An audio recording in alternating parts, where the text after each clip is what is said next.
All right, so today we're just going to talk about something called the Corporate Transparency Act, okay, new piece of legislation that came out a couple years ago. This is me, I'm Paden. Most of you know me, okay, because you've worked with me. I'm named after the good guy in the movie Silverado, so that's why you should trust me, okay, not because of anything else. I've been practicing for about 4 years now, okay, so I've been licensed since October 2019. And this is kind of my core area of focus, okay? I do a lot of small business stuff, and so the Corporate Transparency Act and how it impacts small businesses, this is right up my alley here.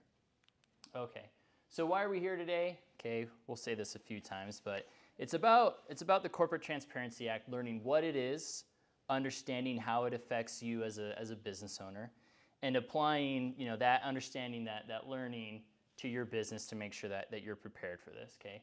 So we're going to start off with just an overview of the Corporate Transparency Act. We'll talk about who is required to file, what has to be filed, and what type of information has to be disclosed, okay? The bulk of the material that we're going to go through today comes from this Small Entity Compliance Guide, which is something that was published by an organization called FinCEN, okay? So FinCEN is kind of an enforcement branch of the Department of Treasury. They're responsible for financial crimes, money laundering, things like that. And so they put out this guide a little bit ago, okay, end of September. The QR code is for anyone who's online that wants to take a look at it, but it's a pretty robust guide that goes over the Corporate Transparency Act and the information that has to get filed. So, overview of the Corporate Transparency Act, okay? Enacted on January 1st, 2021, okay, so like I said a few years ago, and it's an expansion of anti-money laundering laws, okay? So the idea of the Corporate Transparency Act is we want to build kind of a network of business ownership, okay? So if we find someone who's money laundering in one sector, we can see what other businesses that they're connected to, okay? So it gives the federal government just more ability to combat, again, money laundering and other types of financial crimes. Okay. The kind of the core of it is what it does is it requires small businesses to make what's called a beneficial ownership report filing with FinCEN, and we'll talk about what that looks like in just a second. So first thing, does my company have to report its beneficial owners? Does it have to make this beneficial ownership report, okay? Not all companies do, okay? But what we'll find out is most do, okay? And so the question is my company a reporting company? Is my company required to make this filing? And the answer is most likely, okay? So all domestic corporations, limited liability companies, and other types of business associations that make filings with the Secretary of State, Department of Commerce, whatever the state regulator is in terms of forming entities, if you file something with the state, odds are you have to make this filing. Foreign companies have to do this too, just foreign companies that have registered to do business in the United States, okay? And so that would be just about everyone. For whatever reason, this slide always has some wonky things going on with it. But there are 22 exemptions when it comes to the reporting requirement. And kind of the underlying theory here is that if you are reporting this beneficial ownership information with another regulatory agency, the federal government isn't going to make you do it again, okay? So what does that look like? Companies that are reporting issuers with the SEC, okay? So public companies like, Google, Apple, they file reports with the SEC. They have to disclose their ownership anyway, and so they don't have to make these reports. Credit unions, depository institutions, banks, same thing. They're reporting this information with their regulators, and so they're exempt. There's a couple of exemptions here.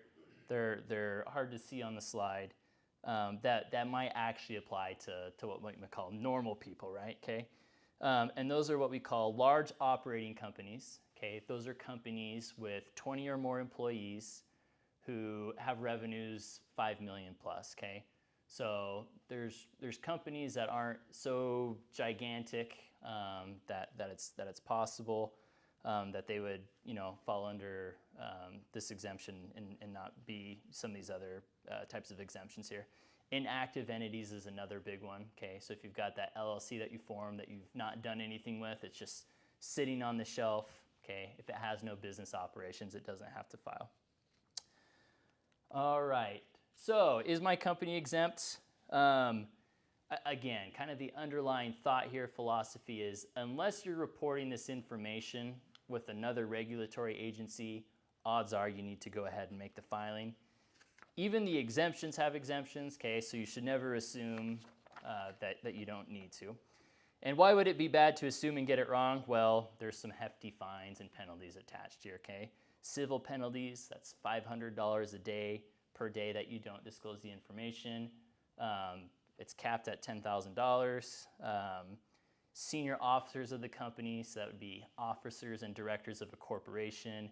In an LLC setting, that's managers, certain members.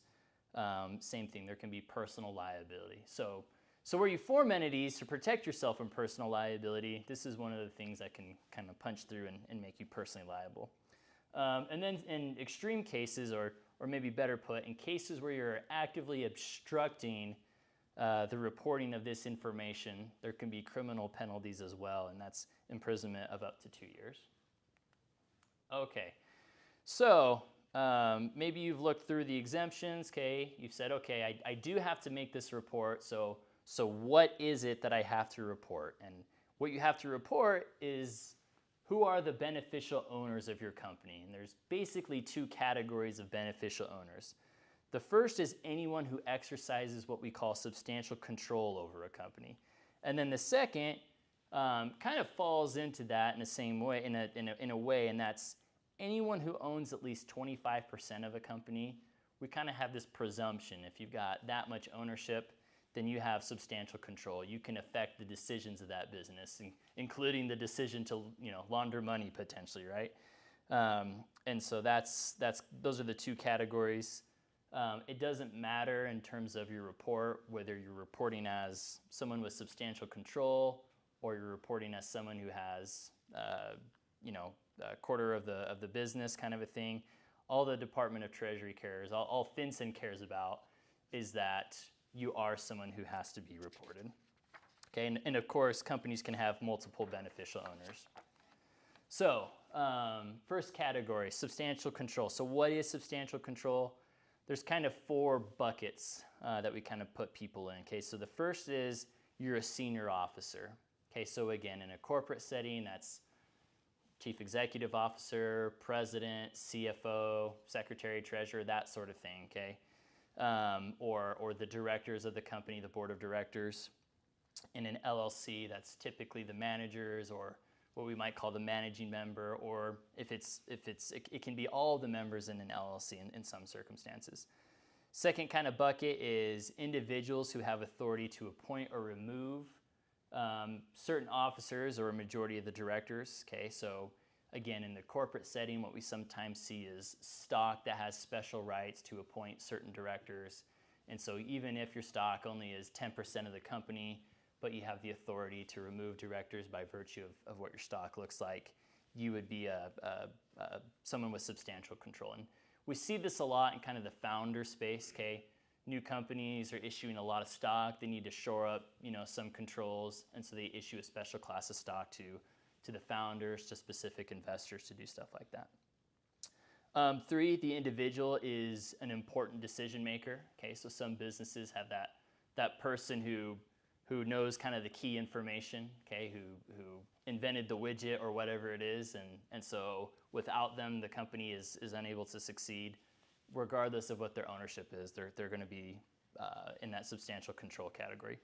And then we have kind of a catch-all category, okay? Any individual that has substantial control over the company, which is just the question, it's tail wagging the dog maybe there, right? It's this, someone who has substantial control. Well, what is substantial control? Well, it's someone who has substantial control, right? Okay, and so it's not very informative, but with the first three categories, I think we kind of get the idea of what's going on here. Okay, so then what is an ownership interest? Well, again, I think a lot of this is pretty intuitive, okay? If you're in an LLC, you have 25% of the LLC units, membership interests, whatever your LLC decides to call them. Corporation, 25% of the stock. And then there's a couple of other things that might not be so obvious. Debt that is convertible into stock or LLC interests, options, anything that can ultimately give you the authority to take 25% control of the company, either on its face or if you were to exercise it, again, like a convertible debt, warrants, options, things like that. Not everyone has to be reported as a beneficial owner. Okay, so we have some kind of intuitive exemptions here from who has to be disclosed on this report. The first is a minor child. Okay, I think we kind of get that, right? Minor children are meant to be protected, not have their information floating about. And so minor children don't have to be disclosed so long as their parent or their guardian is disclosed on that report. Nominees, intermediaries, custodians, or agents. So this is often kind of the professional services type of people, people who often have a lot of influence over an organization because of their expertise, but they're not affecting company policy for their own behalf. Okay, they're doing it because they represent the organization. An example that is maybe a little bit more concrete is I have a client who's pretty wealthy, and so when I need to meet with him, I don't meet with him, I meet with his people, right? Okay, he sends his 2 people, and I meet with them, and then they go and talk to the client, right? So those 2 people that I meet with, they're intermediaries, okay? They wouldn't have to file, even though they have a lot of control over the company. It's because they're really just doing it on behalf of someone else. Inheritors, okay? So someone who's potentially going to own this business because when you pass away, they're going to get it. They don't have to report it today, okay? You can wait until that transfer has actually happened.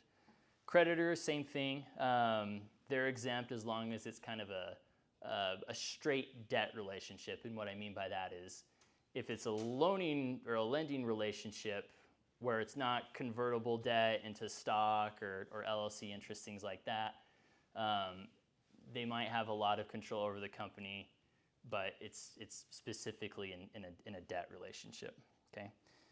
Again, I'll say this a couple more times. There's exceptions to the exemptions, so you should never just assume that you qualify for an exemption.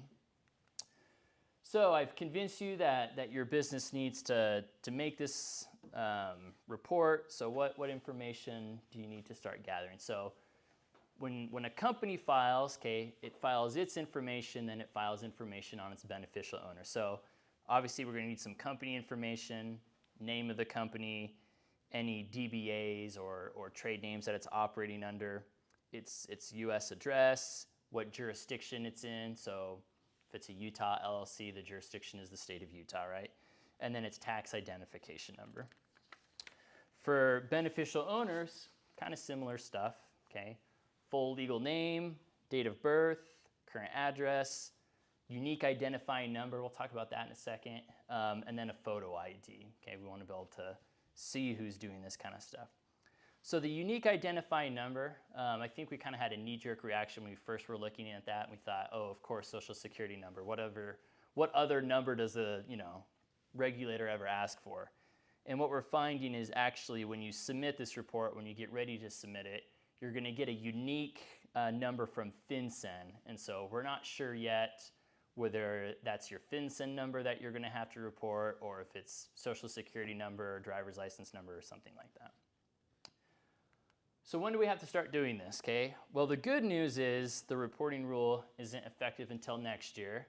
And if you have a business that was created before January 1st of 2024, you have the whole year to do it, okay? So you got a long time to do it. I suspect what that will mean is I will get a lot of phone calls next November and December to make these filings, okay? And of course, our advice is don't wait, you've got a full year, give us a little bit of breathing room so we can do something besides make FinCEN filings Q4 of next year. If it's a company that's filed after January 1st of 24, they have 30 days to make an initial beneficial ownership report, okay? One thing that maybe I haven't hit on right now is you only have to make this report once. You make an initial report, and then anytime there's a change, you have to go in and update it, okay? So you just have to do it once, and again, unless there's a change. How do you make the filing? FinCEN has assured us that they will have a portal ready starting January 1st, 2024. We haven't seen it. They said you can't see it until it's done, and we promise it'll be done on the 1st. And so we're crossing our fingers. We hope it'll be ready. We're not, I don't know, all that trusting that it'll be done. But that's the current, instruction that we received, is that it'll be ready on January 1st, 2024. I just talked about this. If we're going to if things change, we want to make sure that we file those changes within 30 days. So, if you need help, okay, or if you want some more information, okay, give us a call, shoot us an email, okay. That QR code, if you scan it, will give you the option to book a short phone call with our team, where we can start talking through this, give you some information about the filing, take a look at what your business structures look like, and just kind of give you, the information that you need to make the filing. So, if you're a client of Pearson Butler, okay, your attorney knows about this, okay, they will be reaching out, as well, and keeping you informed. But of course, if you have time and you feel inclined, definitely get in touch with us so we can start working on collecting this information and getting you taken care of. So, thank you for your time. Do we have any questions? Yes? Is there any filing fees? Okay, so the question is, are there any filing fees? No filing fees from the Department of Treasury. Of course, if you have a professional submit it, whether that's attorney, CPA, whoever, there will be some costs involved with that. Okay. Other questions? All right. Record time. All right. Thanks, guys.